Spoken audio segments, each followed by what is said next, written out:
മത്സരിക്കാൻ തയ്യാറാണോ എന്ന് ഉമ്മൻചാണ്ടിയും രമേശ് ചെന്നിത്തലയും ചോദിച്ചു.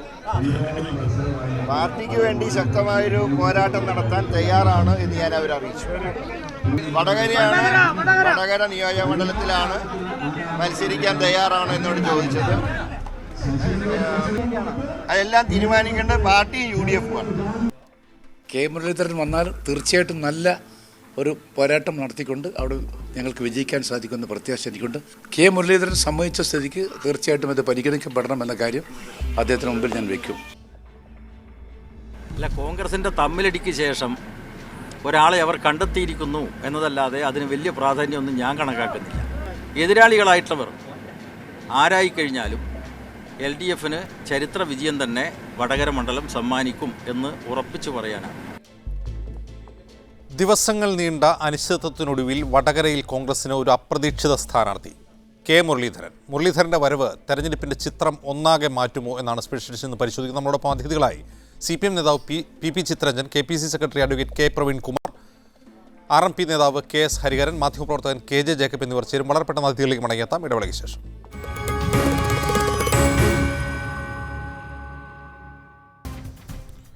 കെ മുരളീധരൻ്റെ വരവ് തെരഞ്ഞെടുപ്പ് ചിത്രത്തെ മാറ്റിമറിക്കുമോ എന്നാണ് ആദ്യം സ്പെഷ്യലിസ്റ്റ് പരിശോധിക്കുന്നത്. ആദ്യം അഡ്വക്കേറ്റ് K പ്രവീൺകുമാറിലേക്ക്. ശ്രീ പ്രവീൺകുമാർ, വയനാട്ടിൽ സീറ്റിന് വേണ്ടി കോൺഗ്രസിലെ ഗ്രൂപ്പുകൾ തമ്മിൽ കടിപിടിയായിരുന്നു. വടകരയിൽ മറ്റൊരു സിറ്റിംഗ് സീറ്റായ വടകരയിലാകട്ടെ മുതിർന്ന നേതാക്കൾ മത്സരിക്കാൻ താല്പര്യവും പ്രകടിപ്പിക്കുന്നില്ല.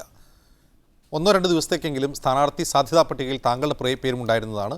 ഇപ്പോൾ ഒരു അപ്രതീക്ഷിത സ്ഥാനാർത്ഥിയായി മുരളീധരൻ വരുന്നു. ഇത് കേരളത്തിലെ UDF-ൻ്റെ തെരഞ്ഞെടുപ്പ് പോരാട്ടത്തെ കാര്യമായി സ്വാധീനിക്കുമെന്നാണ് സാമൂഹ്യ മാധ്യമങ്ങൾ ശ്രദ്ധിക്കുമ്പോൾ, കോൺഗ്രസ് പ്രവർത്തകരുടെ ആവേശം കാണുമ്പോൾ തോന്നുക. അങ്ങനെ തോന്നാൻ കാരണം എന്താണ്? എന്ത് മാറ്റമാണ് മുരളീധരൻ്റെ സ്ഥാനാർത്ഥിത്വം UDF-ന് നൽകുക?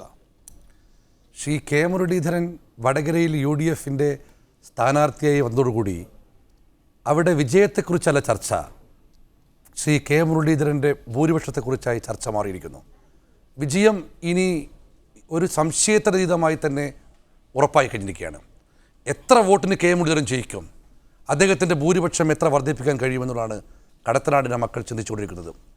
കടത്തനാട്ടിലെ UDF-ൻ്റെ പ്രവർത്തകരും പൊതുജനവും ഹൃദയത്തിലേറ്റിയാണ് മുരളീധരൻ്റെ സ്ഥാനാർത്ഥിത്വത്തെ സ്വീകരിച്ചത്.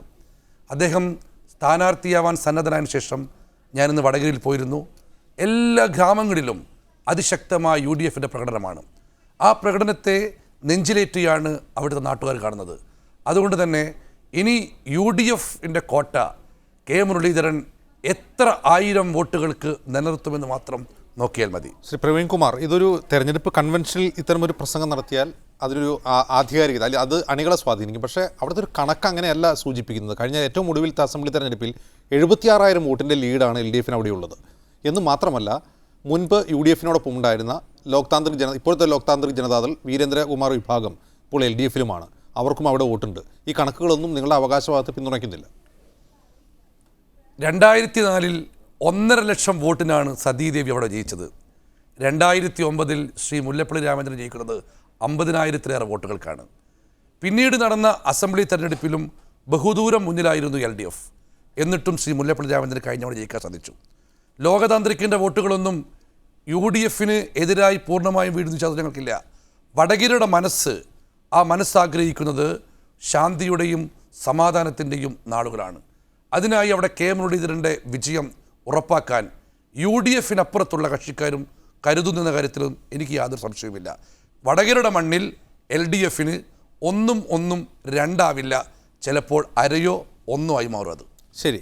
ശ്രീ ചിത്തരഞ്ജൻ, അക്രമ രാഷ്ട്രീയത്തിനെതിരായ ഒരു രാഷ്ട്രീയ പ്രചാരണ സാഹചര്യം, അത്തരത്തിലൊരു സാധ്യത കൂടിയാണ് ഇന്ന് കെ മുരളീധരൻ ഈ സ്ഥാനാർത്ഥി പ്രഖ്യാപനത്തിന് ശേഷം മാധ്യമങ്ങളോട് പറഞ്ഞത്. അക്രമ രാഷ്ട്രീയത്തിനെതിരായ പ്രചാരണമായിരിക്കും വടകരയിൽ ഉണ്ടാവുക, അതിനെതിരായ പോരാട്ടമാണ് വടകരയിൽ ഉണ്ടാകാൻ പോകുന്നതെന്ന് പറയുന്നു. 2 കൊലപാതക കേസുകളിൽ പ്രതിസ്ഥാനത്തുള്ള ഒരാളാണ് LDF സ്ഥാനാർത്ഥി. ഇത് LDF-നെ സംബന്ധിച്ച് ഒരു വെല്ലുവിളി തന്നെയല്ലേ? ദിവാസ്വപ്നം കാണുകയാണ്. വടകരയിൽ മുരളീധരൻ വന്നു എന്നുള്ളത് കൊണ്ട് ഒരു അത്ഭുതവും സംഭവിക്കാൻ പോകുന്നില്ല. ഇടതുപക്ഷ ജനാധിപത്യ മുന്നണി മിന്നുന്ന വിജയം കരസ്ഥമാക്കുന്ന, ആദ്യ റൗണ്ടിൽ ജയിക്കുന്ന മണ്ഡലമാണ് വടകര എന്നുള്ളത് അസന്നിഗ്ധമായി ഞങ്ങൾക്ക് പറയാൻ കഴിയും. ഇവിടെ പറഞ്ഞു മുരളീധരൻ അദ്ദേഹത്തിൻ്റെ സ്ഥാനാർത്ഥം അതിനു മുമ്പ് നിലനിന്നിരുന്ന അനിശ്ചിതത്വമൊക്കെ നമ്മൾ കണ്ടതല്ലേ. ഇവിടെ UDF-നെ സഹായിക്കുന്നതിന് വേണ്ടി RMP സ്ഥാനാർത്ഥി നിർത്തുന്നില്ലെന്നും പറഞ്ഞിട്ടുണ്ട്. അവർ നിർത്തിയാലും നിർത്തിയില്ലെങ്കിലും രണ്ടും ഒരുപോലെയാണ്. കാരണം എല്ലാ തവണയും അവരുടെ സഹായങ്ങൾ എവിടെയാണ് കിട്ടിക്കൊണ്ടിരിക്കുന്നത് എല്ലാവരും കാണുന്നതാണ്. ഇവിടെ ഞങ്ങൾ ഒരു കാര്യമാണ് പറയുന്നത്, അക്രമ രാഷ്ട്രീയത്തിൻ്റെ ജീവിച്ചിരിക്കുന്ന രക്തസാക്ഷിയല്ലേ P. ജയരാജൻ. അദ്ദേഹത്തെക്കാൾ വലിയ ജീവിച്ചിരിക്കുന്ന രക്തസാക്ഷി ആരാ ഉള്ളത്?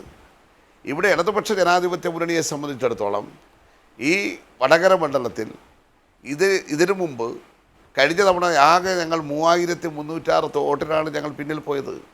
ആ സീറ്റ് ഞങ്ങൾ 10,000-കണക്കിന് വോട്ടിൻ്റെ ഭൂരിപക്ഷത്തിലാണ് തിരിച്ചു പിടിക്കാൻ പോകുന്നത്. ഇത് തെരഞ്ഞെടുപ്പ് കൺവെൻഷനിലെ പ്രസംഗമല്ല. പ്രവീൺ കുമാർ തെരഞ്ഞെടുപ്പ് ഒരു കൺവെൻഷനിലോ അല്ലെങ്കിൽ ഒരു ജംഗ്ഷനിലോ നടക്കുന്ന രാഷ്ട്രീയ വിശദീകരണ യോഗത്തിൽ പറയുന്ന പോലെയാണ് അദ്ദേഹം ഈ കടത്തനാടൻ മക്കളെല്ലാം തുള്ളിച്ചാടുകയാണെന്ന് പറയുന്നത്. മുരളീധരൻ്റെ ചരിത്രവും മുരളീധരൻ എടുത്തിട്ടുള്ള അവസരവാദപരമായ നിലപാടുകളും മുരളീധരൻ്റെ തെരഞ്ഞെടുപ്പ് പരാജയങ്ങളും എല്ലാം കണ്ടിട്ടുള്ളവരല്ലേ കേരളത്തിലെ ജനങ്ങൾ. കേരളത്തിൽ മന്ത്രിയായി ഇരുന്നിട്ട് പോയി മത്സരിച്ച് തോറ്റ പാരമ്പര്യമാണ് ശ്രീ മുരളീധരനുള്ളത്. അതുകൊണ്ട് അദ്ദേഹം എന്തോ ഇവരുടെ വർത്തമാനം കേട്ടാൽ ജയിക്കാനായി ജനിച്ചവൻ എന്നൊന്നും ആരും ധരിക്കണ്ട. ഇവിടെ ഏറ്റവും കൂടുതൽ തോറ്റ ഒരു കോൺഗ്രസിൻ്റെ നേതാവും അദ്ദേഹം ഓരോ തവണ എടുത്തിട്ടുള്ള അദ്ദേഹത്തിൻ്റെ രാഷ്ട്രീയ നിലപാടുകളും അദ്ദേഹത്തിൻ്റെ വിടുവായിത്തവും അദ്ദേഹം നടത്തിയിട്ടുള്ള പ്രസംഗങ്ങളും അദ്ദേഹം ഓരോരുത്തരെക്കുറിച്ച് പറഞ്ഞിട്ടുള്ള കാര്യങ്ങളും ഒക്കെ നമുക്ക് വരാൻ പോകുന്ന ദിവസങ്ങളിൽ കാണാമല്ലോ. അതെല്ലാം കൂട്ടി വായിക്കാമല്ലോ.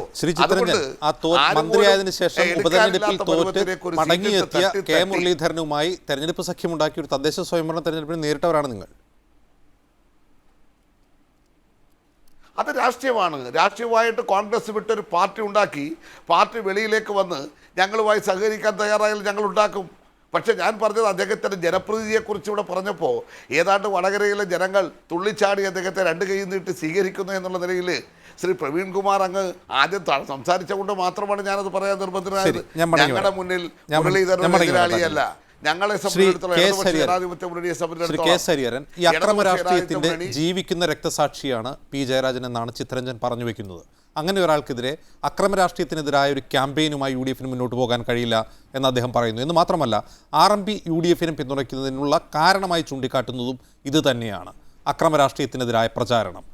ഇതിൽ ആരാണ് വിജയിക്കുക? അക്രമ രാഷ്ട്രീയത്തിൻ്റെ ജീവിക്കുന്ന രക്തസാക്ഷിയോ അതോ അക്രമ രാഷ്ട്രീയത്തിനെതിരെ രാഷ്ട്രീയ പ്രചാരണത്തിന് മുന്നിട്ടിറങ്ങാൻ പോകുന്ന UDF-ഉം RMP-യും? ഒന്ന്, ഈ മലബാറിലെ രാഷ്ട്രീയ പ്രവർത്തകർക്കെല്ലാം കണ്ണൂരിൽ ആരാണ് കൊലപാതക രാഷ്ട്രീയം നടപ്പാക്കുന്നതെന്ന് അറിയാം. ഈയിടെ കാസർഗോഡ് 2 ചെറുപ്പക്കാരെ കൊലപ്പെടുത്തിയതായി ബന്ധപ്പെട്ട് ഉയർന്നു വന്ന വിവാദങ്ങളിൽ കണ്ണൂരിൽ നിന്നുള്ള സംഘമാണ് അവരെ കൊലപ്പെടുത്തിയതെന്നാണ് കാസർഗോഡുള്ള പലരും പറയുന്നത്. കണ്ണൂരിലെ കൊലപാതക ഫാക്ടറിയുടെ ഒരു ചരിത്രം അത് ഒരുപാട് പറയേണ്ടതുണ്ട്. പക്ഷേ ഏത് ഘട്ടത്തിലും CPM-ൻ്റെ ഒപ്പം നിന്നിട്ട് അല്ലെങ്കിൽ അതിൻ്റെ നേതൃത്വം കൊടുത്തിട്ട് അക്രമങ്ങളും കൊലപാതകങ്ങളും നടത്തുന്ന ഒരു സംവിധാനത്തിൻ്റെ നേതൃത്വത്തിലുള്ള ആളാണ് വടകരയിലേക്ക് വരുന്നത്. അവിടെ TP ചന്ദ്രശേഖരൻ RMP രൂപീകരിച്ചതിന് ശേഷം നടന്ന ആക്രമണങ്ങൾ, ചന്ദ്രശേഖരനെ തന്നെ 51 വെട്ടുകെട്ടി ഇല്ലാതാക്കിയത്, അതിനൊക്കെ പ്രധാന പ്രേരണയായത് ഒരുപക്ഷേ P. സതീദേവി എന്ന് പറയുന്ന ലോക്സഭാ സീറ്റിലെ സിറ്റിംഗ് സീറ്റിലെ സ്ഥാനാർത്ഥിയുടെ പരാജയം കൂടി അതിൻ്റെ ഒരു ഘടകമാണ്. അത് കഴിഞ്ഞിട്ട് അതിൻ്റെ ഒരു ഉത്തരവാദിത്വം ആരോപിക്കപ്പെട്ടയാൾ, പല രീതിയിൽ ഇപ്പോഴും സംശയത്തിൻ്റെ നിഴലിൽ നിൽക്കുന്നയാൾ, CBI പോലുള്ള ഏജൻസികളുടെ അന്വേഷണം വേണം എന്ന് ഞങ്ങൾ ആവശ്യപ്പെടുമ്പോൾ പ്രധാനമായിട്ടും അതിൻ്റെ മുൻപിൽ നിൽക്കുന്ന ഒരാൾ വടകരയിലേക്ക് വരുമ്പോൾ അതുണ്ടാക്കുന്ന ആഘാതം ചെറുതല്ല. അതുകൊണ്ട് കൊലപാതക രാഷ്ട്രീയത്തിനെതിരായ ഒരു ക്യാമ്പയിൻ വടകരയിൽ മാത്രമല്ല, അത് കണ്ണൂരിലും കാസർഗോഡും ഒക്കെ വലിയൊരു കാറ്റായി മാറാൻ പോവുകയാണ്. P. ജയരാജനെ സംബന്ധിച്ച് ഇതായിരിക്കും ഏറ്റവും വലിയ രാഷ്ട്രീയ പ്രശ്നം. മുരളീധരനെ സംബന്ധിച്ച് അദ്ദേഹത്തിന് വളരെ എളുപ്പത്തിൽ നന്നായി ആളുകളുമായി ഇടപെടാൻ കഴിയുന്ന ആളാണ്. കോഴിക്കോട് ജില്ലയെ സംബന്ധിച്ച് അദ്ദേഹം വളരെ സുപരിചിതനാണ്. അദ്ദേഹം ആദ്യത്തെ തെരഞ്ഞെടുപ്പ് തന്നെ EK ഇമ്പിച്ചിബാവയെ പോലെ ഒരാളെ സിറ്റിംഗ് സീറ്റിൽ കോഴിക്കോട്ട് പരാജയപ്പെടുത്തിയ ആളാണ്. MP വീരേന്ദ്രകുമാറിനെ പോലെ വലിയൊരാളെ കോഴിക്കോട്ട് തന്നെ തോൽപ്പിച്ച ആളാണ്. അതുകൊണ്ട് തോൽക്കുക മാത്രമല്ല, വലിയ വിജയങ്ങൾ ഉണ്ടാക്കുകയും ചെയ്ത ഒരു രാഷ്ട്രീയ നേതാവാണ്. അദ്ദേഹത്തിന് ജനങ്ങളുമായി നന്നായി ഇടപെടാൻ കഴിയും. വടകരയിൽ മുരളീധരന് തീർച്ചയായിട്ടും വലിയ തോതിലുള്ള വിജയം നേടാൻ കഴിയും എന്നാണ് ഞാൻ പ്രതീക്ഷിക്കുന്നത്. ശ്രീ KJ ജേക്കബ്, കണക്കുകൾ ഏറ്റവും ഒടുവിലുള്ള തെരഞ്ഞെടുപ്പിലെ പോലും കണക്കുകൾ LDF-ന് അനുകൂലമാണ്. മുരളീധരൻ വടകരയിൽ എത്തുമ്പോൾ വാക്പോര് രൂക്ഷമാകും എന്ന് നമുക്കറിയാം. ആ വാക്പോര് അതിശക്തമായിരിക്കും. ഒരു ഷാർപ്പ് ഷൂട്ടറാണ് മുരളീധരൻ. പക്ഷേ അതിനപ്പുറം വടകരയുടെ ഒരു പോൾ ബേസിനെ എങ്ങനെ സ്വാധീനിക്കാൻ കഴിയും മുരളീധരന്? നമ്മളിത് രണ്ടായിട്ട് കണക്കാക്കിയാൽ ഞാനിതിനെ കണക്കാക്കുന്നത് LDF-നെ സംബന്ധിച്ചിടത്തോളം മുരളീധരൻ്റെ സ്ഥാനാർത്ഥിത്വം ഒരു ഇമ്പാക്റ്റ് ഉണ്ടാക്കുമെന്ന് എനിക്ക് തോന്നുന്നില്ല. LDF-നെ സംബന്ധിച്ചിടത്തോളം ശ്രീ ജയരാജനെ അവിടെ അവർ ഫീൽഡ് ചെയ്യുക എന്നുള്ളത് അങ്ങേയറ്റത്തെ റിസ്കി ആയിട്ടുള്ള ഒരു പൊളിറ്റിക്കൽ ഡിസിഷൻ ആയിരുന്നിരിക്കണം LDF എടുത്തിട്ടുണ്ടാവുക. പിന്നെ ശ്രീ ഹരിഹരനും കോൺഗ്രസ്സുകാരും LDF-ഉം UDF-ഉം ഒക്കെ പറയുന്ന ശ്രീ ജയരാജൻ്റെ പേരുള്ള എല്ലാ ആരോപണങ്ങളും വരുമെന്ന് അവർക്കറിയാം. ശ്രീ ഹരിഹരനോട് എനിക്കൊരു ചോദ്യമുള്ളത്, ജയരാജൻ്റെ പേര് FIR-ലോ ഏതെങ്കിലും ഒരു കേസിൽ ടി പി ചന്ദ്രശേഖരനുമായിട്ട് ബന്ധപ്പെട്ട ഏതെങ്കിലും ഒരു കേസിൽ ജയരാജൻ്റെ പേരുള്ളതായിട്ട് ഇന്നുവരെ ഞാൻ കേട്ടിട്ടില്ല. That's beside the point. ഏതെങ്കിലും പിന്നെ ഇത്തരം ആരോപണങ്ങൾ വരുമെന്നുള്ള ഉറപ്പാക്കി തന്നെയാണ് CPM ജയരാജനെ അവിടെ ഫീൽഡ് ചെയ്യുക. അതുകൊണ്ട് തന്നെ ഞാൻ കുറച്ചു മുമ്പ് എഴുതിയതേ ഉള്ളൂ, കേരളത്തിലെ 19 സീറ്റ് ജയിച്ചാലും വടകര തോറ്റാൽ CPM അത് രാഷ്ട്രീയമായി അത് CPM ഒത്തിരി വിശദീകരിക്കേണ്ടി വരും. അതുകൊണ്ട് തന്നെ ആ സീറ്റിൽ ജയത്തിൽ കുറഞ്ഞ് ഒന്നും CPM കണക്കാക്കുന്നില്ല. എതിർപക്ഷത്ത് ആര് വന്നാലും ദാറ്റ് ഡസൻറ്റ് മാറ്റർ. അവരെ സംബന്ധിച്ചിടത്തോളം ഏതെങ്കിലും കാരണവശാൽ ഇടതുപക്ഷത്തിനോ CPM-നോ വോട്ട് ചെയ്യാൻ സാധ്യതയുള്ള അവസാനത്തെ വോട്ടും CPM അത് പിടിച്ചു വാങ്ങിച്ചിരിക്കും. അത് അവരുടെ മെഷീനറി എത്ര കണ്ട് ഉപയോഗിക്കാൻ പറ്റുമോ അത്ര കണ്ട് CPM അവിടെ അവസാനത്തെ വോട്ടും CPM-ന് വേണ്ടി ജയരാജന് വേണ്ടി പോൾ ചെയ്തിരിക്കുന്ന കാര്യം ഉറപ്പാണ്. UDF-നെ സംബന്ധിച്ച് അഡ്വാൻറ്റേജ് ആകാൻ വേണ്ടി പോകുന്നത് ഒരു സാധാരണ ഒരു ലൈറ്റ് വെയിറ്റ് കാൻഡിഡേറ്റ് വരുന്നത് പോലെ അല്ല മുരളീധരൻ വരുന്നത്. മുരളീധരൻ ഈ പറയുന്ന പോലെ അദ്ദേഹം പറഞ്ഞ പോലെ പല പ്രാവശ്യം ജയിച്ചിട്ടുള്ള, പല പ്രാവശ്യം തോറ്റിട്ടുള്ള, KPC അധ്യക്ഷനായിട്ടുള്ള, അധികാരത്തെ എങ്ങനെ ഉപയോഗിക്കേണ്ടെന്ന് അറിയാവുന്ന, നന്നായിട്ട് സംസാരിക്കാൻ പറ്റുന്ന ഒരു രാഷ്ട്രീയക്കാരൻ തന്നെയാണ്. അദ്ദേഹത്തിന്റെ വരവ് UDF-നെ സംബന്ധിച്ച് ഓഫ് കോഴ്സ് വേറൊരു സ്ഥാനാർത്ഥി വരുന്നതിനേക്കാൾ കൂടുതൽ വോട്ട് UDF-ന് വാങ്ങിക്കൊടുക്കാൻ പിന്നെ മുരളീധരന് പറ്റുമെന്നുള്ള കാര്യത്തിൽ സംശയമില്ല. CPM-നെ സംബന്ധിച്ച് എതിർ സ്ഥാനാർത്ഥി ആരാണ് എന്ന് കണക്കാക്കി ഫീൽഡ് ചെയ്യാൻ പറ്റുന്ന അല്ലെങ്കിൽ തെരഞ്ഞെടുപ്പ് പ്രചരണം നടത്താൻ പറ്റുന്ന ഒരാളല്ല പി ജയരാജന്റെ പ്രസൻസ് അതിലും ഒത്തിരി കൂടുതലാണ് CPM-നെ സംബന്ധിച്ചിടത്തോളം. അത്ര റിസ്കി ആയിട്ടുള്ള ഒരു ഡിസിഷനാണ് CPM എടുത്തത്. ഏതെങ്കിലും കാരണവശാൽ പി ജയരാജൻ തോറ്റാൽ CPM-ന്റെ രാഷ്ട്രീയപരമായിട്ടുള്ള വിശദീകരണം മനുഷ്യർക്ക് ബോധ്യമാകാതെ വരും. അതുകൊണ്ട് ജയരാജൻ ജയിക്കുക എന്നുള്ളത് CPM-നെ സംബന്ധിച്ചിടത്തോളം ഇമ്പരറ്റീവായിട്ടുള്ള കാര്യമാണ്. അതിലവർക്കൊരു കോംപ്രമൈസ് പറ്റില്ല. ഞാൻ പറഞ്ഞു വരുന്നത് ഈ മുരളീധരന്റെ വരവ് എന്നുള്ളത് CPM-ന് വലുതായിട്ട് പിന്നെ ആഘാതം ഉണ്ടാക്കുന്നതായിട്ട് എനിക്ക് തോന്നുന്നില്ല. പക്ഷേ UDF-നെ സംബന്ധിച്ച് അവരുടെ പ്രവർത്തനം ഒരു കാര്യം കൂടി പറഞ്ഞാൽ, ഇപ്പം കഴിഞ്ഞ 2 ആഴ്ചക്കുള്ളിൽ നമ്മൾ കാണുന്നത് എന്താ, നമ്മുടെ പൊതുവെ ഇപ്പം നമ്മൾ തുടക്കത്തിൽ പറഞ്ഞതുപോലെ മുരളീധരന്റെ വരവ് വലിയൊരു ഉണർവുണ്ടാക്കിയെന്ന് പറയുമ്പോൾ കഴിഞ്ഞ 2 ആഴ്ചയായിട്ട് നമ്മൾ കണ്ടുകൊണ്ടിരിക്കുന്നത് വലിയ നേതാക്കന്മാർ രംഗത്തുനിന്ന് ഓടുന്നതാണ്. ശരിക്കും പറഞ്ഞാൽ KC വേണുഗോപാൽ മത്സരിക്കുന്നില്ല എന്ന് പറയുന്നത് കേരളത്തിൽ UDF-നുണ്ടാക്കിയ ആഘാതം ചെറുതല്ല. കാരണം അതും എപ്പോഴാണ് പറയുന്നത്, ആരിഫിന്റെ സ്ഥാനാർത്ഥിത്വം പ്രഖ്യാപിച്ചതിന് ശേഷം അദ്ദേഹം പറഞ്ഞു കഴിയുമ്പം UDF-കാർ പേടിച്ചോടുന്നു എന്നുള്ളൊരു തോന്നൽ നമ്മൾ ഇതേ പറയുന്ന സോഷ്യൽ മീഡിയയിലുണ്ടായിരുന്നു. അതിനെ കുറച്ചെങ്കിലും ഇല്ലാതാക്കാൻ വലിയ സ്റ്റേച്ചറുള്ള ഒരു കാൻഡിഡേറ്റ് വരുന്നു എന്നുള്ളത് അങ്ങനെ നോക്കുമ്പോൾ പിന്നെ മുരളീധരന്റെ സ്ഥാനാർത്ഥിത്വം വടകരയിൽ മാത്രമല്ല അക്രോസ് കേരള, അതായത് UDF is back on track എന്ന് പറയാൻ പാകത്തിൽ ഇമ്പാക്ട് ചെയ്യാൻ സാധ്യതയുണ്ടെന്നുള്ളതാണ് എനിക്ക് തോന്നുന്നത്. ശരി, പിന്നെ ഞാൻ വളരെ പെട്ടെന്ന് മടങ്ങി വരാം. അതിലേക്ക് ഒരു ചെറിയ ഇടവേള കൂടി ആവശ്യമുണ്ട്. ശ്രീ പ്രവീൺ കുമാർ, അക്രമ രാഷ്ട്രീയത്തിനെതിരായ ഒരു പ്രചാരണമാണ് വടകരയിൽ, അതിനെതിരായ പോരാട്ടമാണ് വടകരയിൽ മുരളീധരൻ നടത്താൻ പോകുന്നതെന്ന് പറയുന്നു. അത്തരം ഒരു മുദ്രാവാക്യം ഉയർത്തുമ്പോൾ അത് കുറെ കൂടി മൂർത്തവും ലോജിക്കലും യുക്തിസഹവുമായിരിക്കണം.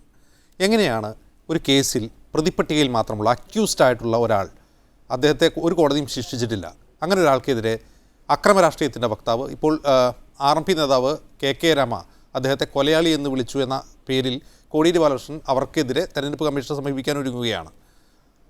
ഒരു കേസിൽ, ഒരു ബോംബേർ കേസിൽ, ഒരാൾ വെട്ടിക്കൊന്ന കേസിൽ മമ്പറം ദിവാകരൻ എന്ന ആൾ കോടതി ശിക്ഷിക്കപ്പെട്ടിട്ടും അതിനുശേഷം അയാളെ പിണറായി വിജയനെതിരെ സ്ഥാനാർത്ഥിയാക്കിയവരാണ് UDF-കാർ. എങ്ങനെയാണ് നിങ്ങൾക്ക് ഇത് ധാർമ്മികമായി രാഷ്ട്രീയമായി ഈ ഒരു മുദ്രാവാക്യം തെരഞ്ഞെടുപ്പിൽ ഉയർത്താൻ കഴിയുക? പ്രിയപ്പെട്ട സുഹൃത്ത് ശ്രീ ചിത്തരഞ്ജൻ ഇവിടെ K മുരളീധരനെ കുറിച്ച് കുറേ പറയുകയുണ്ടായി. എനിക്ക് അദ്ദേഹത്തോട് പറയാനുള്ളത്, വെറുതെ വടി കൊടുത്ത് അടി വാങ്ങരുത്. K മുരളീധരൻ്റെ കൈകളിൽ രക്തത്തിൻ്റെ കറയില്ല. K മുരളീധരൻ്റെ കൈ ആരും അടിച്ചൊടിച്ചിട്ടുമില്ല. അദ്ദേഹം രാഷ്ട്രീയമല്ലാത്ത ഒരു കേസിലും പ്രതിയായിട്ടുമില്ല. 2 കൊലക്കേസിൽ പ്രതിയായ, ഒരുപാട് കൊലക്കേസുകളിൽ സംശയത്തിൻ്റെ നിഴലിൽ നിൽക്കുന്ന, മലയാളിയുടെ മനസ്സിൽ, ഞാൻ കൊലയാളി എന്ന് പറയുന്നില്ല, ജയരാജൻ എന്ന് പറഞ്ഞാൽ ഒരു കൊലയാളിയുടെ രൂപമാണ്, ആ രൂപമുള്ള ഒരു നേതാവിനെ വെച്ച് ഇപ്പുറത്തുള്ള സ്ഥാനാർത്ഥിയെ പരിഹസിക്കാൻ ശ്രമിക്കരുത്. ഒരു കാര്യം കൂടി ഞാൻ സൂചിപ്പിക്കാം. ശ്രീ K മുരളീധരൻ 13 വർഷം MP-യും ഇപ്പോൾ 8 വർഷം MLA-യുമായി പ്രവർത്തിച്ച നേതാവാണ്. രാഷ്ട്രീയക്കാരനായ മുരളീധരനോട് ഒരുപക്ഷെ പലർക്കും അഭിപ്രായ വ്യത്യാസം ഉണ്ടായേക്കാം. പക്ഷേ ജനപ്രതിനിധിയായ മുരളീധരനെക്കുറിച്ച് എതിരാളികൾ പോലും ഒരു വിമർശനവും ഉന്നയിക്കാൻ അദ്ദേഹം ഇടവരുത്താറില്ല. പേരുകെട്ട MP, പേരുകെട്ട MLA എന്നത് മുരളീധരൻ്റെ വിശേഷണങ്ങളാണ്. പിന്നെ വടകരയുടെ മണ്ണ്, സ്വാഭാവികമായിട്ടും ജയരാജൻ അവിടെ സ്ഥാനാർത്ഥിയായി വരുമ്പോൾ 2 കൊലക്കേസുകളിൽ പ്രതിപ്പട്ടികയിലും വിവിധ കൊലക്കേസുകളിൽ സംശയത്തിൻ്റെ നിഴലിൽ നിൽക്കുന്ന ജയരാജനെ CPM അവിടെ സ്ഥാനാർത്ഥിയെ അവതരിപ്പിക്കുമ്പോൾ അവിടുത്തെ സാധാരണ ജനങ്ങളുടെ മനസ്സിൽ ഭയമുണ്ട്. പിന്നെ മാത്രവുമല്ല, CPM വിചാരിക്കുന്നത് എല്ലാ ഗുണ്ടായുസവും കളിച്ച് എല്ലാ തരത്തിലുള്ള കൃത്രിമങ്ങളും നടത്തി വടകരയിൽ ജയിച്ചു കളയാമെന്നാണ്. ഞാൻ ഒന്നേ പറയുന്നുള്ളൂ, ഇത് K മുരളീധരനാണ്. എല്ലാ അടവും പഠിച്ച നേതാവാണ്. K കരുണാകരൻ്റെ മകനാണ്. ഒരു അതിക്രമങ്ങളും നിങ്ങളുടെ ഒരു കൃത്രിമങ്ങളും ഇത്തവണ വടകരയിൽ വില പോകില്ല. എത്ര വോട്ടിന് ജയരാജൻ തോൽക്കുന്നു എന്ന് മാത്രം നിങ്ങൾ കണ്ടാൽ മതി. ഒരു സംശയവുമില്ല, ഞങ്ങളുടെ മുദ്രാവാക്യം അക്രമ രാഷ്ട്രീയത്തിനെതിരെ തന്നെയാണ്. വടകരയുടെ മണ്ണ് ശാന്തിയും സമാധാനവും ആഗ്രഹിക്കുന്നു. ശരി പ്രവീൺകുമാർ. ശ്രീ ചിത്തരഞ്ജൻ, ഇവിടെ KJ ജേക്കബ് ചൂണ്ടിക്കാട്ടിയതുപോലെ പാർട്ടി മെഷീനറി ഉപയോഗിച്ച്, പാർട്ടി കേഡർ സംവിധാനം ഉപയോഗിച്ച് ഓരോ വോട്ടും, LDFന് ലഭിക്കേണ്ട ഓരോ വോട്ടും എണ്ണി P ജയരാജന് അനുകൂലമായി ബാലറ്റിൽ വരുത്താൻ CPM കിണഞ്ഞ് പരിശ്രമിക്കും. പക്ഷേ ഈ തെരഞ്ഞെടുപ്പിൻ്റെ ഒരു പ്രശ്നം അത് മനസാക്ഷിയുടേതാണ്. അവിടെ മറ്റൊന്നും ചെയ്യാൻ കഴിയില്ല എന്നുള്ളതാണ്. പ്രത്യേകിച്ചും കൊലപാതക കുറ്റാരോപണം നേരിടുന്ന ഒരു സ്ഥാനാർത്ഥി, അദ്ദേഹത്തെ ജനകീയ കോടതിയിൽ നിരപരാധിയെന്ന് തെളിയിക്കാനുള്ള ബാധ്യതയാണ് CPM ഒരു റിസ്ക്, KJ ജേക്കബ് ചൂണ്ടിക്കാട്ടിയതുപോലെ വളരെ റിസ്കോടുകൂടി അത് ഏറ്റെടുത്തിട്ടുള്ളത്. പക്ഷേ ഈ സ്ത്രീ വോട്ടുകൾ എല്ലാ കാലത്തും ഇത്തരം സെൻസിറ്റീവ് വിഷയങ്ങളിൽ പ്രശ്നമാണ് എന്ന് മാത്രമല്ല, പരാജയപ്പെട്ടാൽ KJ ജേക്കബ് കൃത്യമായി ചൂണ്ടിക്കാട്ടിയതുപോലെ സംസ്ഥാനം ഒട്ടുക്കും നിങ്ങൾക്കത് രാഷ്ട്രീയമായി വിശദീകരിക്കേണ്ടിയും വരും. ശ്രീ K മുരളീധരനെ പോലെ സ്വർണ്ണക്കരണ്ടിയുമായി ജനിച്ചു വീണയാളല്ല P ജയരാജൻ. രാഷ്ട്രീയത്തിൽ ത്യാഗവും കഷ്ടപ്പാടും മർദ്ദനവും ജയിൽവാസവും അങ്ങനെ ഒരു രാഷ്ട്രീയത്തിൽ ആരുടെയും മേൽവിലാസത്തിലും വന്ന് നേതാവായ ആളല്ല P ജയരാജൻ. അദ്ദേഹത്തിൻ്റെ കൈകളിൽ ചോര, നിങ്ങളിവിടെ പറഞ്ഞല്ലോ, ആ ചോര RSSകാരൻ വെട്ടി നശിപ്പിച്ച കൈകളാണ്. പട്ടാപ്പകൽ ഈ കേരളത്തിൽ അപൂർവം രാഷ്ട്രീയ നേതാക്കന്മാർക്ക് മാത്രമാണ് ഭീകരമായ ഈ അവസ്ഥയുണ്ടായിട്ടുള്ളത്. ഒരു തിരുവോണ നാളിലാണ് സ്വന്തം ഭാര്യയുമൊത്ത് വീട്ടിൽ TV കണ്ടുകൊണ്ടിരിക്കുമ്പോഴാണ് പട്ടാപ്പകൽ ഒരു പറ്റം RSSകാർ കടന്ന് ജയരാജനെ വെട്ടി നുറുക്കിയിട്ടത്. ഇന്നും ആ കൈ ചലിക്കുന്നില്ലെങ്കിൽ ആ കൈ ഈ രാജ്യത്തെ മതേതരത്വത്തിനും മതസൗഹാർദ്ദത്തിനും വേണ്ടി നിലകൊണ്ടതിൻ്റെ പേരിൽ സ്വന്തം ജീവൻ കൊടുക്കാൻ അദ്ദേഹത്തിന് വൈദ്യശാസ്ത്രത്തിൻ്റെ പ്രാഗൽഭ്യം കൊണ്ട് മാത്രമാണ് അദ്ദേഹം ജീവിച്ചിരിക്കുന്നത്. അതുകൊണ്ട് പ്രവീൺകുമാർ, ചരിത്രം ജയരാജനെയും മുരളീധരനെയും തമ്മിൽ നിങ്ങൾ ഒരു ത്രാച്ചിൽ അപ്പുറത്തും ഇപ്പുറത്തും ഇട്ട് തൂക്കണ്ട. ജയരാജൻ ഈ രാജ്യത്ത് വളർന്നു വന്നത് കനലുകളിലൂടെയാണ്, പാവപ്പെട്ട തൊഴിലാളിയിലൂടെയാണ്, ജനങ്ങളെ സംഘടിപ്പിച്ചുകൊണ്ടാണ്, അല്ലാതെ ആരുടെയും സ്പോൺസേഡായി വന്ന ആളൊന്നുമല്ല. പിന്നെ നിങ്ങൾ പറഞ്ഞല്ലോ ദീർഘനാളത്തെ പാരമ്പര്യം. ഞാൻ ചോദ്യത്തിന് നിങ്ങൾക്ക് പറയാമോ, വൈദ്യുത മന്ത്രിയുടെ ചുമതല ഏറ്റെടുത്തതിന് ശേഷം കോൺഗ്രസിൻ്റെ കുത്തകയായ വടക്കാഞ്ചേരി സീറ്റ് കൊണ്ട് ആദ്യമായി നഷ്ടപ്പെടുത്തി തന്ന ഒരു വലിയ സർട്ടിഫിക്കറ്റ് കൂടി അദ്ദേഹത്തിനുണ്ട്. അദ്ദേഹം വയനാട്ടിൽ പോയി നിന്ന് മത്സരിച്ച് 1,00,000 വോട്ട് പോലും പിടിക്കാതെ വന്നിട്ടുള്ള ചരിത്രവുമുണ്ട്. അദ്ദേഹം കോഴിക്കോട് തോറ്റ ചരിത്രമുണ്ട്. അദ്ദേഹം കൊടുവള്ളിയിൽ തോറ്റ ചരിത്രമുണ്ട്. ജയിച്ചതിനേക്കാൾ കൂടുതൽ തോറ്റ ചരിത്രമുള്ള ആളാണ്. ഞങ്ങളിപ്പോൾ സംശയിക്കുന്നത് എന്താണ്, ഈ കേരളത്തിൽ പുതിയൊരു ബാന്ധവം വരികയാണ്. ഇപ്പോൾ BJPക്കാർ വളരെ സന്തോഷത്തിലാണ്. കാരണം എങ്ങനെയെങ്കിലും മുരളീധരനെ ജയിപ്പിച്ചെടുത്താൽ വട്ടിയൂർക്കാവ് സീറ്റ് അങ്ങ് BJPക്ക് ജയിച്ചു കളയാമെന്നാണ് അവർ ധരിക്കുന്നത്. കാരണം അവിടുത്തെ അവസ്ഥ അറിയാം. തിരുവനന്തപുരത്ത് നടന്ന കച്ചവടം, കഴിഞ്ഞ നിയമസഭാ തെരഞ്ഞെടുപ്പിൽ നടന്ന BJPയുമായിട്ടുള്ള കച്ചവടം, ആ കച്ചവടത്തിൻ്റെ ഫലമാണല്ലോ രാജഗോപാൽ നിയമസഭയിൽ ഇരിക്കുന്നത്. നിയമം സീറ്റിലെ വോട്ടിൻ്റെ കണക്കെല്ലാം നമുക്ക് പരിശോധിക്കാം. അവിടെ ശിവകുമാറായാലും മുരളീധരനായാലും ജയിച്ചു വന്നതിൻ്റെ കച്ചവട രാഷ്ട്രീയമൊക്കെ ഇവിടെ നിൽപ്പുണ്ട്. അത് വരട്ടെ.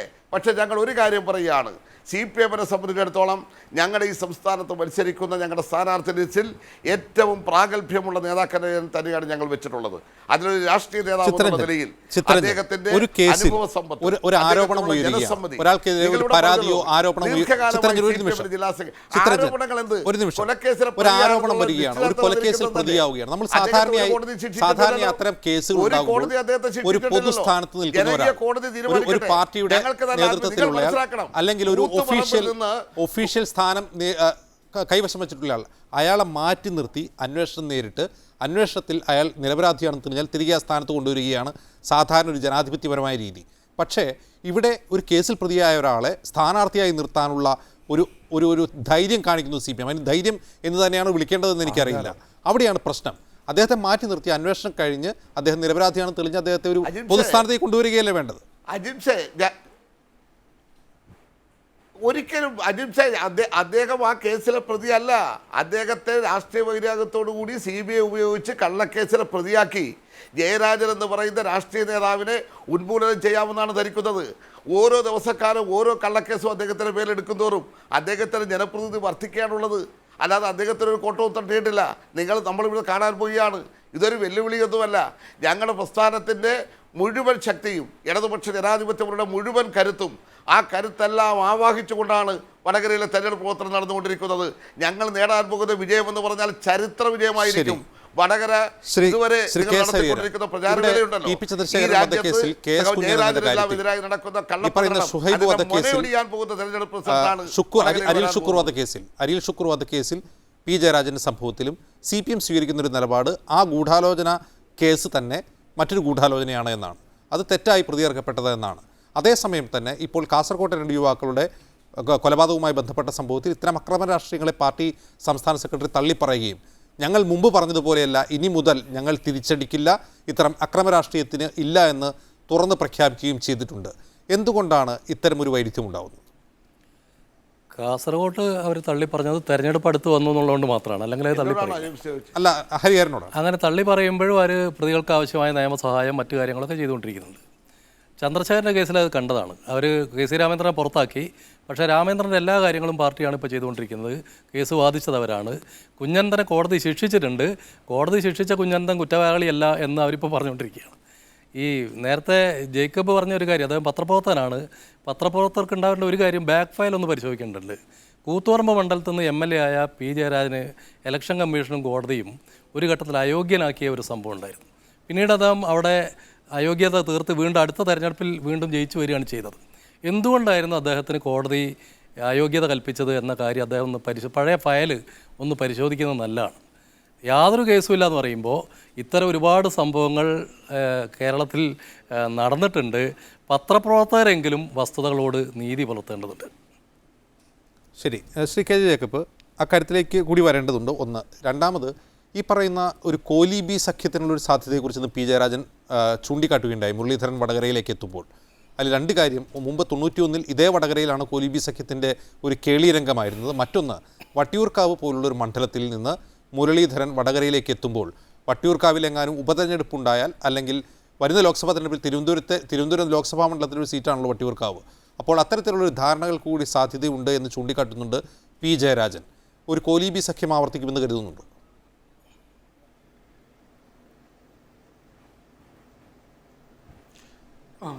അതിൽ ശ്രീ ഹരിഹരൻ പറഞ്ഞത് എനിക്ക് തോന്നുന്നു, ഞാൻ പറഞ്ഞത് TP വധക്കേസിൽ ജയരാജൻ പ്രതിയായിരുന്നില്ല എന്നുള്ളതാണ് എൻ്റെ അറിവ്. തെറ്റാണെങ്കിൽ തിരുത്താം. എനിക്കറിയാം, എൻ്റെ ഓർമ്മ ശരിയാണെന്നിടത്തോളം അദ്ദേഹം പ്രതിയായിരുന്നില്ല എന്നുള്ളതാണ്. ഞാൻ അതിനെക്കുറിച്ചാണ് മെൻഷൻ ചെയ്തത്. അതാ TP വധക്കേസിൽ ജയരാജൻ പ്രതിയായിരുന്നോ ഹരിഹരൻ? അത് ക്ലിയർ ആക്കിയ അടുത്തതിലേക്ക് പോകാം. അല്ല, TP വധക്കേസിൽ ജയരാജൻ പ്രതിയായിട്ടില്ല. പ്രതിയാവാത്തത് മറ്റു പല കാരണങ്ങൾ കൊണ്ടാണ്. അതിൽ പ്രതിയാവേണ്ട പലരും പ്രതിയായിട്ടില്ല.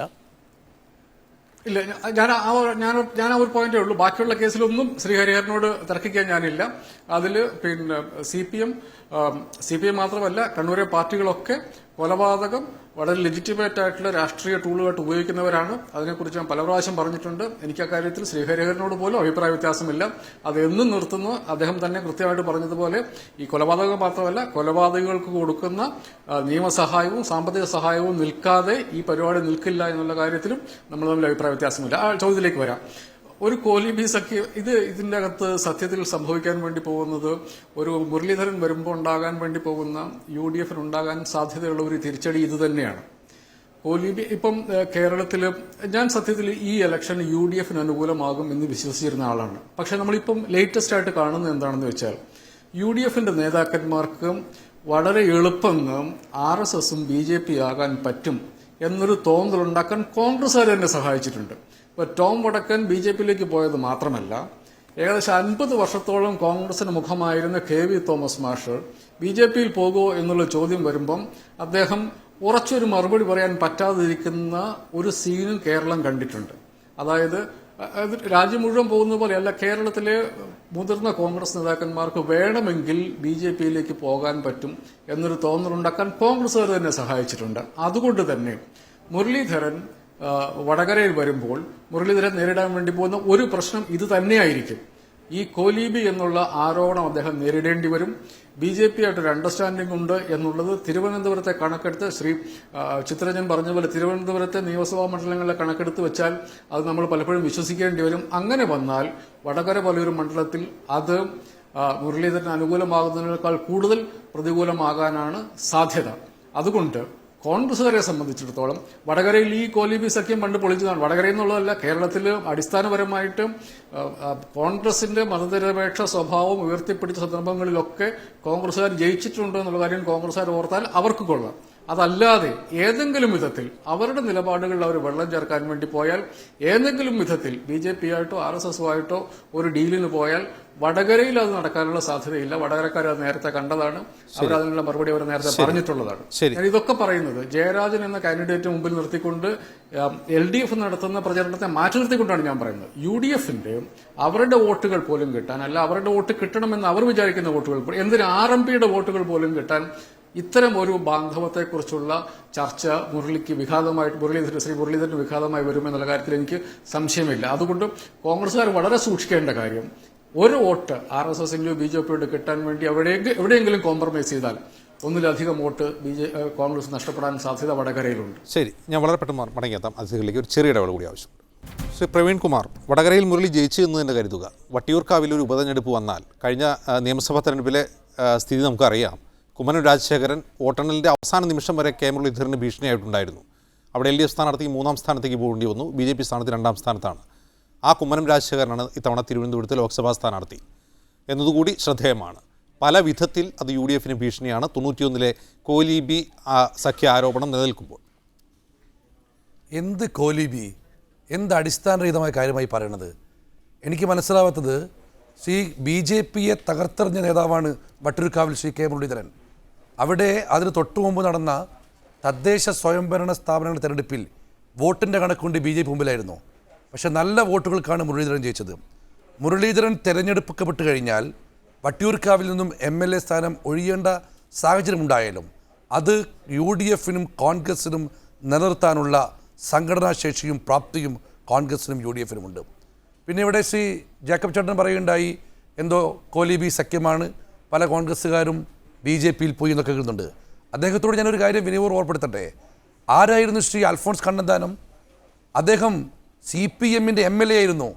അദ്ദേഹമാണ് ഇപ്പോൾ നരേന്ദ്രമോദിയുടെ ക്യാബിനറ്റിൽ കേന്ദ്രമന്ത്രിയായത്. ആരായിരുന്നു വിശ്വനാഥ മേനോൻ? ഇവിടുത്തെ ധനകാര്യമന്ത്രിയായിരുന്നു. അദ്ദേഹം BJPയുടെ സ്ഥാനാർത്ഥിയായി.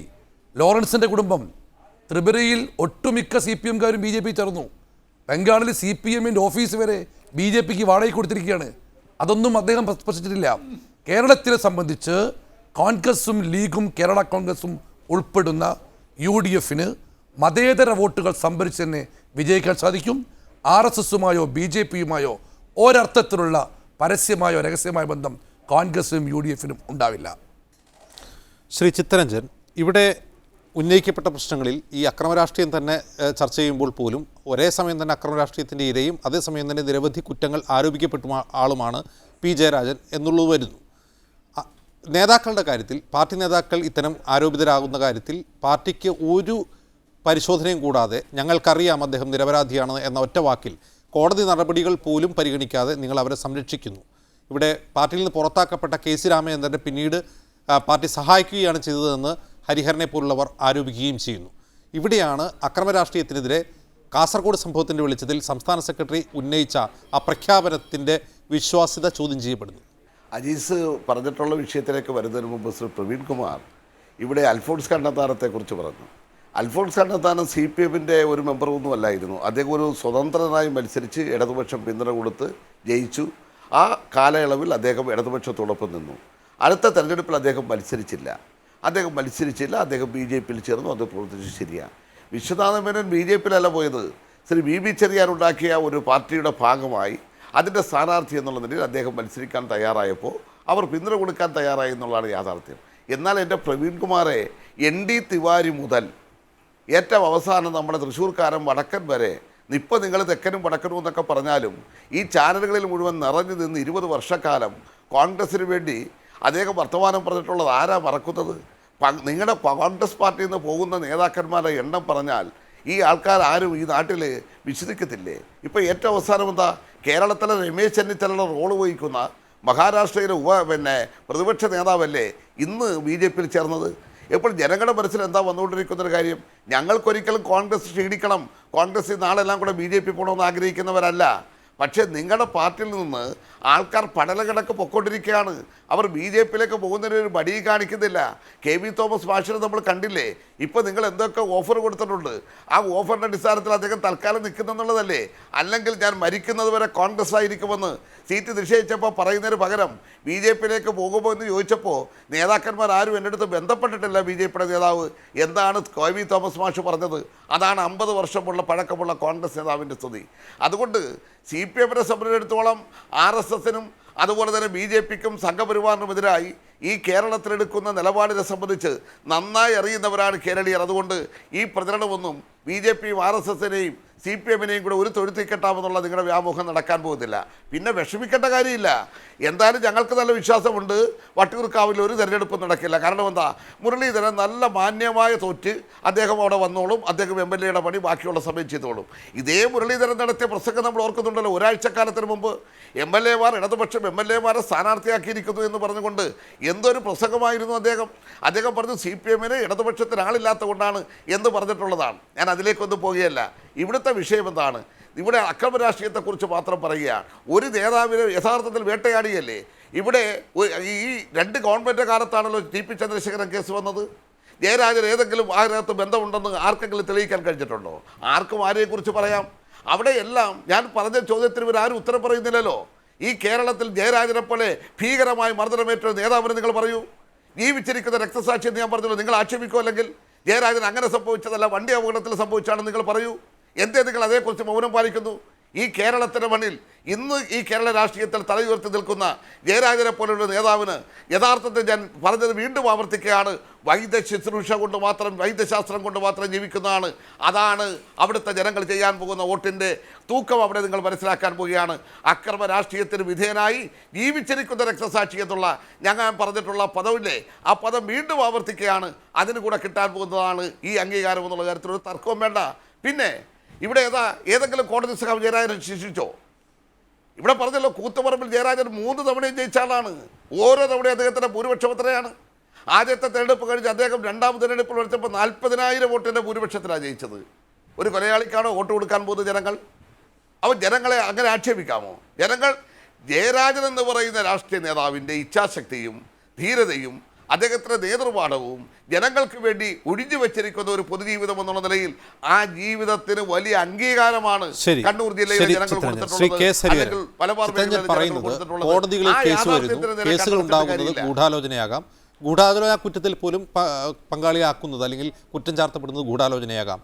ആ ഗൂഢാലോചനകളെ ജനകീയ കോടതികളിൽ ഞങ്ങൾ നേരിടുന്നു, അതിനെ രാഷ്ട്രീയമായി നേരിടുന്നതിൻ്റെ ഭാഗമാണ് വടകരയിലെ സ്ഥാനാർത്ഥിത്വം എന്നാണ് ചിത്തരഞ്ജൻ പറഞ്ഞു വയ്ക്കുന്നത്.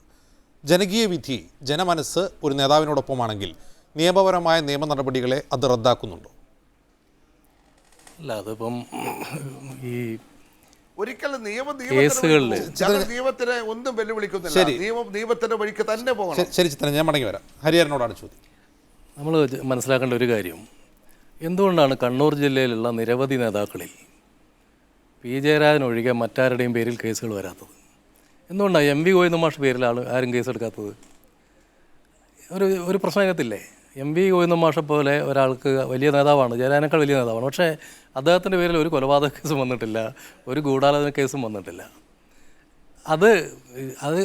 ഒരുപക്ഷെ ചിത്രരഞ്ജൻ സഖാവിന് അറിയാത്തൊരു കാര്യം, കണ്ണൂർ ജില്ലയിലെ രാഷ്ട്രീയത്തിൻ്റെ ഒരു ഘടന അറിയാത്തതുകൊണ്ടാണ്. അത് തീർച്ചയായിട്ടും ആലപ്പുഴയിലെ രാഷ്ട്രീയത്തിൽ നിന്ന് കുറച്ച് വ്യത്യസ്തമാണ്. അവിടെ വോട്ടിൽ പോലും തെരഞ്ഞെടുപ്പിൽ കോൺഗ്രസ്സുകാരുടെയും ലീഗുകാരുടെയും ഒക്കെ വോട്ട് പോലും CPM ചെയ്യുന്ന സ്ഥലമാണ്. അതിന് കണ്ണൂരിലെ CPM വിളിക്കുക ജനാധിപത്യം എന്നാണ്.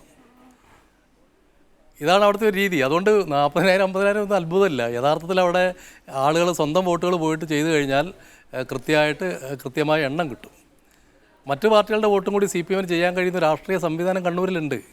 അത് കണ്ണൂരിലെ CPMകാർക്കും അറിയാം, കോൺഗ്രസ്സുകാർക്കും അറിയാം, BJPക്കാർക്കും അറിയാം. അത് വളരെ പ്രധാനമാണ്. ഏത് ഘടനയിലാണ് കണ്ണൂരിലെ രാഷ്ട്രീയം നിൽക്കുന്നത്? ചിത്തരഞ്ജൻ സാഹു അടുത്ത കാലത്ത് വന്നൊരു പുതിയ പുസ്തകമുണ്ട്. അത് പാട്യം ഗോപാലിൻ്റെ മകൻ ഉല്ലേഖ് എഴുതിയതാണ്. ഡൽഹിയിലെ പത്രപ്രവർത്തനാണ്. കണ്ണൂർ രാഷ്ട്രീയത്തിൻ്റെ ഒരു യഥാർത്ഥ ചിത്രം ഉല്ലേഖ് എഴുതിയിട്ടുണ്ട്. പാട്യത്തിൻ്റെ മകനാണ്. പിണറായി സഖാവാണത് പ്രകാശനം ചെയ്തത്, വിയോജിപ്പോടെ കൂടിയാണ് പ്രകാശനം ചെയ്തത്. പക്ഷേ അതിനകത്ത് ഒരു ചരിത്രം പറയുന്നുണ്ട്. കഴിഞ്ഞ 50 വർഷമായി കണ്ണൂർ ജില്ലയിൽ ഉണ്ടായിട്ടുള്ള രാഷ്ട്രീയ സംഘർഷങ്ങളുടെ ചരിത്രം അതിനകത്തുണ്ട്. അതിനകത്ത് ഞങ്ങളെപ്പോലുള്ളവർ പറയുന്നൊരു കാര്യം, കഴിഞ്ഞ 50 വർഷമായി തെറ്റായ ദിശയിലൂടെയാണ് കണ്ണൂരിലെ രാഷ്ട്രീയ സംസ്കാരം പോയിക്കൊണ്ടിരിക്കുന്നതെന്നാണ്. എല്ലാ പാർട്ടിക്കാരും അതിൽ ഉത്തരവാദികളാണ്. പക്ഷേ CPM-ന് അതിനകത്ത് വലിയൊരു ഉത്തരവാദിത്തമുണ്ട്. കാരണം CPM പോലൊരു പാർട്ടി കൊലപാതക രാഷ്ട്രീയത്തെ ന്യായീകരിക്കാൻ പറ്റുന്നൊരു പാർട്ടിയല്ല. പാട്യം ഗോപാലൻ തന്നെ ന്യായീകരിച്ചിട്ടില്ല. പക്ഷേ MVR മുതൽക്ക് ആരംഭിച്ച ഒരു തെറ്റായ പ്രവണതയെ ഇന്നും പ്രോത്സാഹിപ്പിച്ചുകൊണ്ടിരിക്കുകയാണ്. ഇനി വേറൊന്നും ചോദിക്കട്ടെ, ഒരു മിനിറ്റ് കൂടി. അക്രമ രാഷ്ട്രീയത്തിൻ്റെ ജീവിക്കുന്ന രക്തസാക്ഷി എന്നൊക്കെ പറയുമ്പോൾ പി ജയരാജനെ ആക്രമിക്കാൻ വേണ്ടി പ്ലാൻ ചെയ്ത OK വാസു എന്ന് പറയുന്ന ആളിപ്പോൾ എവിടെയുള്ളത്? അദ്ദേഹം ജയരാജൻ്റെ കൂടെ ഉണ്ട്. OK വാസുവിനെ കൂടെ ഇരുത്തിയിട്ട് ഞങ്ങൾ അക്രമ രാഷ്ട്രീയത്തിൻ്റെ രക്തസാക്ഷിയാണെന്ന് പറയുന്നതിന് യുക്തിയില്ല. കാരണം ജയരാജൻ ആക്രമിക്കപ്പെടുന്നതിന് മുമ്പ് OK വാസു നടത്തിയ പ്രസംഗത്തിൻ്റെ ഒരു വാചകം ഞാൻ പറയാം: ഇനി ഞങ്ങൾ ബൾബുകൾ എറിഞ്ഞു പൊട്ടിക്കില്ല, ട്രാൻസ്ഫോർമറുകളാണ് തകർക്കുക. അങ്ങനെ ട്രാൻസ്ഫോർമർ തകർക്കുമെന്ന് പറഞ്ഞതിൻ്റെ പിന്നാലെയാണ് ജയരാജന് വെട്ടേറ്റത്.